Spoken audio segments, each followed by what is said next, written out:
Hi everyone, सो देखते हैं कि नेक्स्ट 7 डेज में आप क्या एक्सपेक्ट कर सकते हैं अपनी लाइफ में। जो मई का फर्स्ट वीक है, सो लेट्स सी क्या है कार्ड्स। ये टाइमलेस रीडिंग है, कलेक्टिव रीडिंग है। So let's see lovers, okay, the fool card, 7 of wands,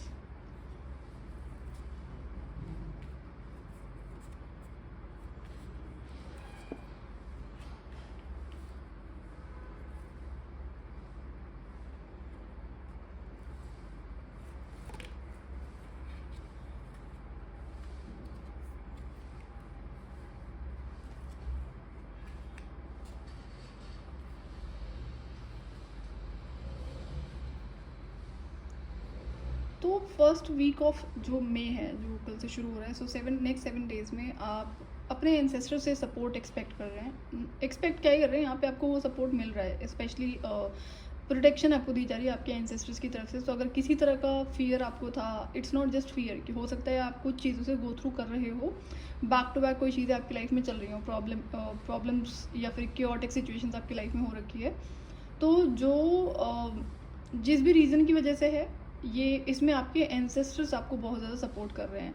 तो अगर आप अपना टाइम वरी में इन्वेस्ट कर रहे हैं, तो उसको आपको कंट्रोल करना पड़ेगा। क्या होता है, हम जिस भी एनर्जी को अपनी और ज़्यादा एनर्जी इन्वेस्ट करते हैं, जिस भी टाइप की एनर्जी को, वही चीज़ें बढ़नी शुरू हो जाती हैं। तो अगर किसी तरह का फियर है तो आप डिवाइन को प्रे करो। एंड अगर ये स्पिरिचुअल चीज़ों से रिलेटेड है देन तो अपने एंसेस्टर्स से आप अगेन प्रोटेक्शन के लिए बोल सकते हैं। दो वो आपको प्रोटेक्ट कर रहे हैं, बट देन स्टिल आप ग्रेटिट्यूड शो कर सकते हैं, because I am not sure कि आपने ये प्रोटेक्शन मांगी नहीं मांगी, बट देन एंसेस्टर्स आपको ज़रूर प्रोटेक्ट करते ही करते हैं।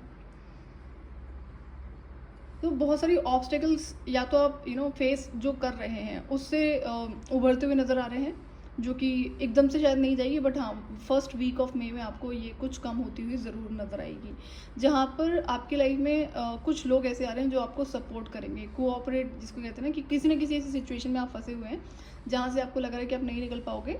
तो ये हेल्प है, जो डिवाइन हेल्प है आपके एंसेस्टर्स की तरफ से दी जा रही है, जो आपको हेल्प करेंगे इन चीज़ों से निकालने में। दूसरा, आपको आपकी लाइफ में शायद बाउंड्रीज वीक है, जिसकी वजह से ये क्योटिक सिचुएशन हो गई है। तो ये आपको देखना पड़ेगा कि आपकी लाइफ में जो बाउंड्रीज है वो बहुत ज़्यादा स्ट्रॉन्ग होनी चाहिए, ताकि जो भी सिचुएशन क्रिएट हुई है, क्या होता है कई बार ज़रूरी नहीं है कि किसी तरह का स्पिरिचुअल अटैक ही है जिसकी वजह से आप बहुत ज़्यादा बैक टू बैक सिचुएशन से गो थ्रू कर रहे हो। बहुत बार ऐसा होता है कि आपने अपने चाइल्डिश नेचर की वजह से गलत लोगों को अपनी लाइफ का एक्सेस दे दिया। अब नाउ इनिशियल एक्सेस लेने के लिए गलत इंसान बहुत इनोसेंट बनता है और बनती है, लेकिन जब वो एक्सेस आपकी लाइफ में आ जाता है वहाँ से डैमेज करना शुरू कर देते हैं लोग। तो आपकी लाइफ में बाउंड्रीज होना बहुत ज़रूरी है।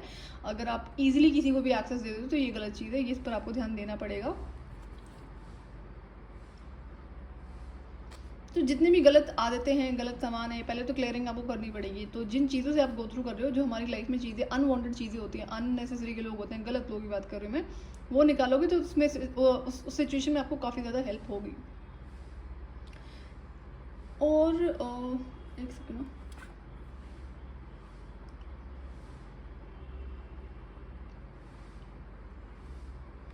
ओके, यहाँ पर आपके लिए गाइडेंस है कि अगर आप लव रिलेशनशिप के लिए अभी रेडी नहीं हो, यहाँ पे कई सिचुएशन हो सकती हैं और स्टिल आपको सामने से कोई ऑफर दे रहा है, आपको पता है कि आप रेडी नहीं हो, लेकिन आप किसी तरह की क्योटिक सिचुएशन में हो, आप परेशान हो, तो इस वजह से आप उस इंसान को फेक इमोशन शो करना शुरू कर देते हो। तो ये आपको बाद में बहुत बड़े ट्रबल में डाल देगा अगर ऐसी गलतियाँ आप करते हैं।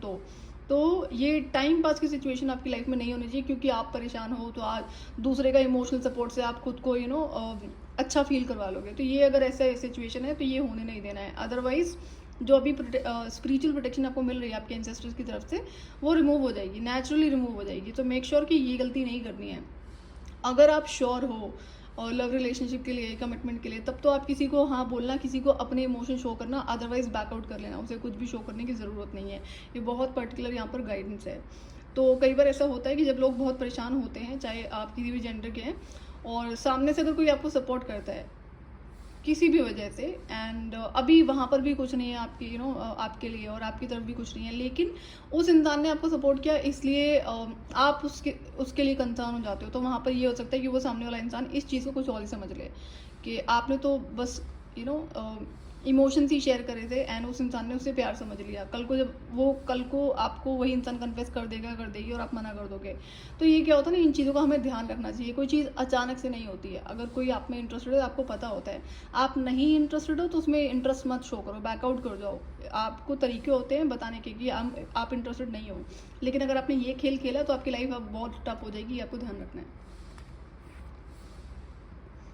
Choose wisely. Okay, as I said कि आपकी लाइफ में बाउंड्रीज नहीं है, तो हो सकता है कि अगर आपको लोग बहुत ज़्यादा अप्रोच करते हैं, अप्रोच करने के पीछे कई रीजंस हो सकते हैं, कुछ भी हो सकता है। तो इसका मतलब ये थोड़ी ना आप हर इंसान को अलाउ कर दोगे। बहुत सारे लोग होते हैं जो आपसे बात करना चाहते हैं, हर इंसान को अलाउ कर दोगे। उसमें अच्छे बुरे दुष्ट टमाटिक गंदे लोग सारे होते हैं। फिर क्या करोगे? तो ये आपको बहुत ध्यान रखना है कि इस इंसान को अपनी ज़िंदगी में अलाउ कर रहे हो।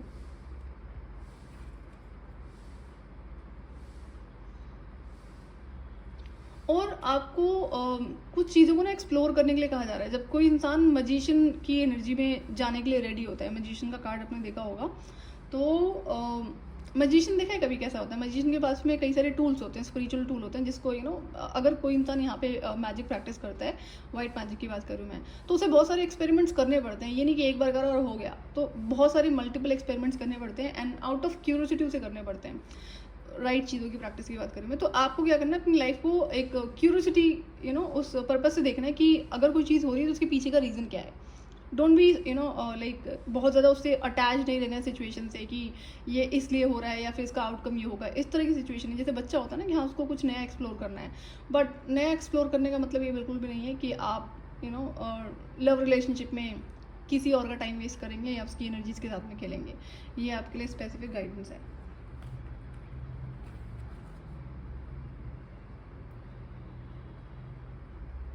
ओके, सो ये टाइम है आपके किसी पर्टिकुलर तरह के एंसेस्ट्रल वूंड को हील करने का। एंसेस्ट्रल जो वूंड है वो किसी पैटर्न में आपको नजर आ जाएगा, कुछ भी हो सकता है। अब ये भी यहाँ पे पैटर्न हो सकता है कि आप अननेसेसरी लोगों को अलाउ कर देते हो। तो इससे क्या होता है, कार्मिक साइकिल क्रिएट होता है। कोई गलत इंसान आपकी लाइफ में एंटर कर गया तो आपकी बिना इच्छा के तो एंटर नहीं करा ना किसी ने, आपने अलाउ करा है, तो वो बाउंड्रीज नहीं है। तो ये आपके एंसेस्टर्स की लाइफ में रही है ऐसी चीज़ें जिस पर आपको कंट्रोल लगाना है। आप कंट्रोल लगाओगे तो जो पिछली जनरेशन में ये पैटर्न चल रहा है वो हील हो जाएगा और आने वाली जनरेशन में रिपीट नहीं होगा। तो अगर किसी तरह का बर्डन है उसे आपको लेट गो करना है। एंड एज आई सेड कि अगर किसी तरह की बैक टू बैक प्रॉब्लम से आप गो थ्रू कर रहे हैं तो उससे उभरते हुए नजर आ रहे हैं, लेकिन आपके जो डिसीजंस होते हैं वो बहुत वाइज आपको लेने हैं, बहुत सोच समझ कर डिसीजन को लेना है। एंड अगर आप परेशान हो, कोई आपको सपोर्ट कर रहा है तो उसमें कुछ गलतियां नहीं कर देनी है, कुछ भी शेयर कर दिया उस इंसान से, इस चीज़ का भी आपको ध्यान रखना है। एंड जो मेन चीज़ है कि अगर आपको किसी तरह का फियर था आउट ऑफ जो भी स्पिरिचुअल चीज़ से रिलेटेड, तो वो प्रोटेक्शन आपके पास में है। लेकिन अगर आप ग्रैटिट्यूड में रहोगे, ग्रैटिट्यूड डिवाइन को शेयर करोगे, डिवाइन को शो करोगे ग्रैटिट्यूड और आपके एंसेस्टर्स को, तो जब हम ग्रैटिट्यूड को शो करते हैं तो वो जो स्पिरिचुअल प्रोटेक्शन है वो बढ़ना शुरू हो जाती है, स्पिरिचुअल शील्ड को क्रिएट करती है। तो अगर आप इसे रेगुलर प्रैक्टिस करोगे तो देखो क्या होता है, जब तक आप जिंदा हो तब तक कुछ ना कुछ लगा रहता है। अगर आपकी लाइफ में बड़े सारे हीटर्स हैं, दुष्ट लोग हैं, तो कुछ ना कुछ ट्राई करते रहे, कभी स्पिरिचुअल के थ्रू, कभी किसी और चीज़ के थ्रू। तो हमें स्पिरिचुअल प्रोटेक्शन हमेशा चाहिए होती है। ऐसा नहीं होता ना, जैसे आपने खाना खाया, बॉडी है, आपने एक बार खाना खाया तो आपको दोबारा कभी खाना खाने की जरूरत नहीं पड़ेगी, ऐसा तो नहीं है। सेम गोज विद वाटर, जो पानी पीना है आपको, तो हमें बार बार ज़रूरत पड़ती है ना, बॉडी की नीड है। तो इसी तरह से जो स्पिरिचुअल प्रोटेक्शन है वो भी हमारी ज़िंदगी का पार्ट होती है, हमें हमेशा चाहिए होती है। एंड लोगों को समझ में नहीं आता कि कितने सारे स्पिरिचुअल अटैक आपको सोते वक्त होते हैं। तो इसलिए ग्रैटिट्यूड को इस तरह से प्रैक्टिस करो अपनी लाइफ में कि जो डिवाइन का सपोर्ट है, आपके एंसेस्टर का सपोर्ट है, वो आपकी लाइफ में निरंतर रहे। तो ये रूल्स एंड रेगुलेशंस होते हैं स्पिरिट वर्ल्ड के। अगर आप ग्रैटिट्यूड शो नहीं करोगे तो वो प्रोटेक्शन वहीं पर रुक जाएगी, और एंसेस्टर्स को ऑफरिंग नहीं करोगे तो भी आपकी जो एंसेस्टर की प्रोटेक्शन है वो रुक जाएगी। फिर उसके बाद अलग केओटिक सिचुएशंस हो जाती हैं। तो ये चीज़ें आप अपने नेक्स्ट 1 वीक में एक्सपेक्ट कर सकते हैं। आई होप कि आपको हेल्प करेगी। सो आज के लिए इतना ही। अगर आप नए हैं मेरे चैनल पे, चैनल को सब्सक्राइब कर सकते हैं आने वाले फर्दर वीडियोज़ के लिए। Till then bye bye.